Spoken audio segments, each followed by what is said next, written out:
All right, I have Mike Hamel back on the show now, who picked up a split decision win over Killys Mota this past Friday at Bellator 272. Mike, how you doing, man? Hey, not too bad. Happy to be home. Yeah, good to talk to you again. It feels like I just talked to you a couple days ago. And it's because I did, because you were getting ready for that big fight with Killys, and you got the job done. At the end of the day, all that really matters is you got the win, right? A win is a win. But I got to imagine you must have a little bit of a bad taste in your mouth with it being a split decision. Did you feel that was accurate, or do you feel like you did enough to at least get a UD? Yeah, I mean, I didn't think it was accurate. I thought I clearly won the first two rounds, and you could have maybe even argued to give me the third. One judge did give me all three. So I don't know. I'm not overly happy with my performance though. Anyways, like maybe that's enough to kick me in the ass a little bit and get me to change some things. But I just never really got in the groove of anything in my fight. So I wasn't super stoked with my performance to begin with. Why do you think that is? Is there anything pre-fight leading up to it that maybe took you away from being at 100%?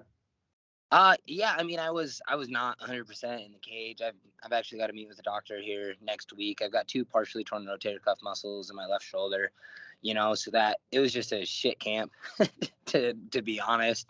It was tough to get through it. There's certain things I couldn't do. I never get held on the cage like that, but I couldn't even dig a left underhook with my arm.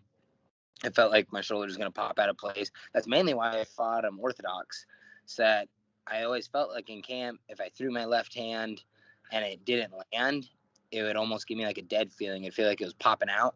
And so I went orthodox, that I didn't really have to throw my left as hard. I could just kind of use it as a measuring tool and just fire shots with my right hand. But I mean, you get in a fight, game plans change and shit happens. I didn't notice it too much in the fight, but I just noticed that mentally I wasn't on my top game in there. What were some of the adjustments that your coaches wanted you to do in between rounds 2 and 3? Land with more volume and not look at my work. I was tending to get in there, land a punch, and then just sit right in front of him and wait for him to counter back, And so then I'm landing one, but he's also landing one, So they wanted me to move a little bit more in and out, keep my feet moving the whole time. I'm a lot quicker than a lot of these 55ers moving up from 45. And so I needed to show that and move my feet a little bit better. How was that weight cut? We talked right before you were getting ready to get all that last little bit of weight off. Was it pretty smooth? Did it affect you at all? Yeah, no, the weight cut was smooth. I don't cut like I used to make 145. And I think it shows in my fights. That's why I don't really slow down. Jameson, we're not playing fetch right now, dude. Chill out. But it went smooth. It was an easy cut. I lose about half as much the night before that I used to make 45, so I'll take it. Yeah, and so one judge, David Peabody, he had it 29-28 for Mota. He gave him rounds 2 and 3. Like, could you conceive that at all? Like, did you believe that there's a judge that would have it 29-28 for Mota? I mean, I just watched the fight for the first time last night, and it still blows my mind. This is a lot like kind of the Borix fight. I went back and I tried to watch it subjectively, as subjectively as I can watch it, being the one, on there, the one fighting. But I don't get it. But maybe he scored him because he got a takedown in the second. But I mean, the takedown, he didn't do anything. I hit my knees and I popped back up. I don't even know if they scored it a takedown on like the fight card. I know in wrestling is enough for me. It would have been a takedown. But in a fight, I don't even know if they would have scored that. So that's the only way that I could look at it, that I'm like, all right, maybe they did that. But then I also put him down with the calf kick. So who knows? I think that judge also screwed me in the Borix fight. So I don't know if that judge is a big Mike Hamel fan. If Bellator wanted you to run it back with Mota, would you, or do you feel like you really don't have anything to prove at this point? Nah, there's no need. He's not ranked. You know what I mean? Like if it was a ranking or like a title contending fight or shit, like a title fight. Like if we have a title fight like that and it's that close and it's a split decision, cool, let's go. But at this point in our careers, no, I'm trying to get on a streak and fight other people and get my name out there. How did it feel to be back at Mohegan? Did you guys have a nice time otherwise, leading up to the fight and after? I don't really like going out all the way out there. It's a long day of travel to make us leave way too early the next day. I had to be down in the hotel lobby at 3. By the time I got done drinking, it was 2:30.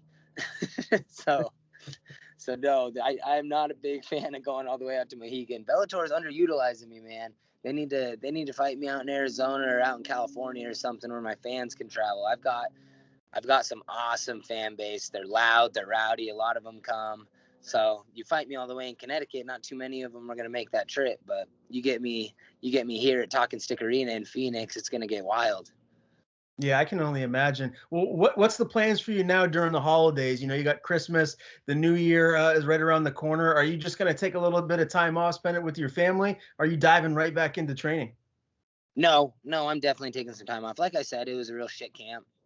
Wore my body out mentally, physically. Just take some time with me and the family, me and the wife. Her birthday is also at the end of the month, so maybe go on a trip for that. And then we're gonna go see her family for Christmas.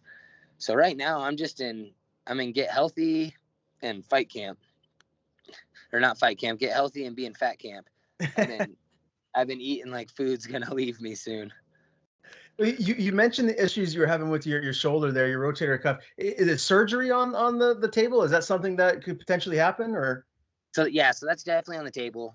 It was on the table last time, and I chose not to.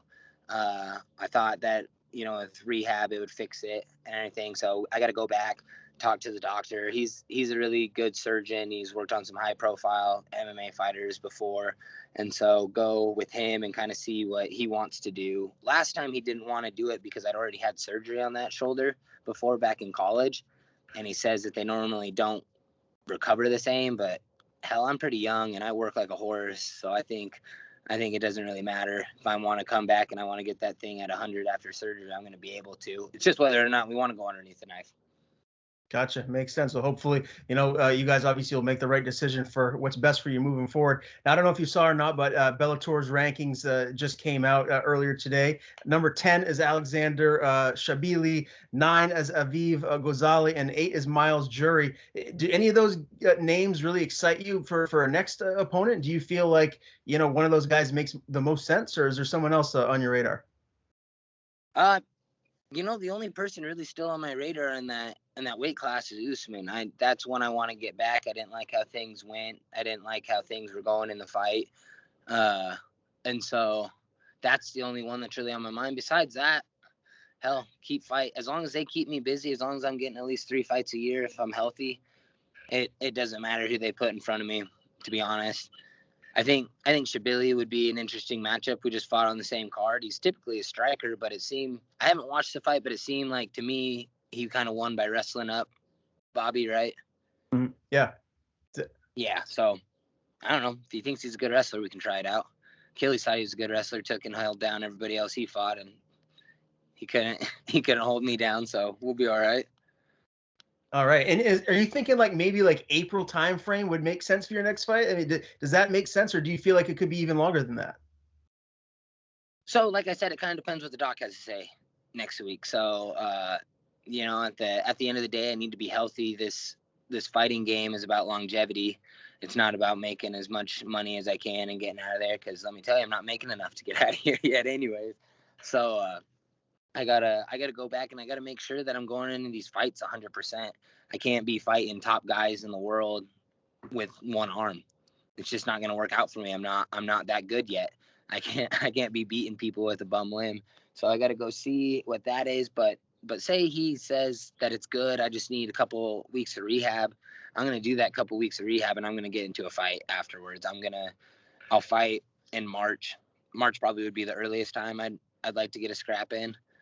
But who knows? They also said there's a Phoenix card coming January 23rd, and if somebody falls out, it's going to be pretty hard to say no to that. You're an animal, man. Well, it's always awesome watching you fight. Hopefully you are back in the Bellator cage here very, very soon. Last question for me before I let you go. UFC 269 is this Saturday, main event, Dustin Poirier, Charles Oliveira. Give me your official prediction. Who wins and how? Dustin Poirier is going to beat him if it goes after the third. And I'm not saying this to be like a dick towards Charles, but he's quit in fights before, and Dustin doesn't. Dustin's a freak. You can tell he's mentally strong. And it's his time now. I think he was close. He was the closest fight I thought Habib had. I mean, you can say he didn't go the distance, like Al Iaquinta went the distance with him, but he had Habib in real trouble with that guillotine. Like, Dustin Poirier's jiu-jitsu is no joke either, but I also don't think he has to let it get to the ground if he doesn't want to. I think he's a bigger, stronger physical fighter at that weight class. So, but those main events, those title fights, who the fuck knows? Dustin could go out there and eat a lead hook on the chin like Chandler did, and that could be the night. And I look like an idiot. So, Well, it's definitely going to be an awesome card, and that's a fantastic headliner. Mike, always a pleasure chatting with you, man. Before I let you go, tell people where to follow you on social media. If there's anyone you want to thank, the floor is yours. yep, Magic Mike MMA. That is _MMA. That's my Instagram, and that's really the only thing I use. I should probably be better about Twitter, but I'd rather look at pictures than read stuff. So, yeah, that's where you can find me. And I just want to give a big shout out to my team, the MMA Lab. Without those guys, nothing's possible. And my wife, who's with me every single step of the way.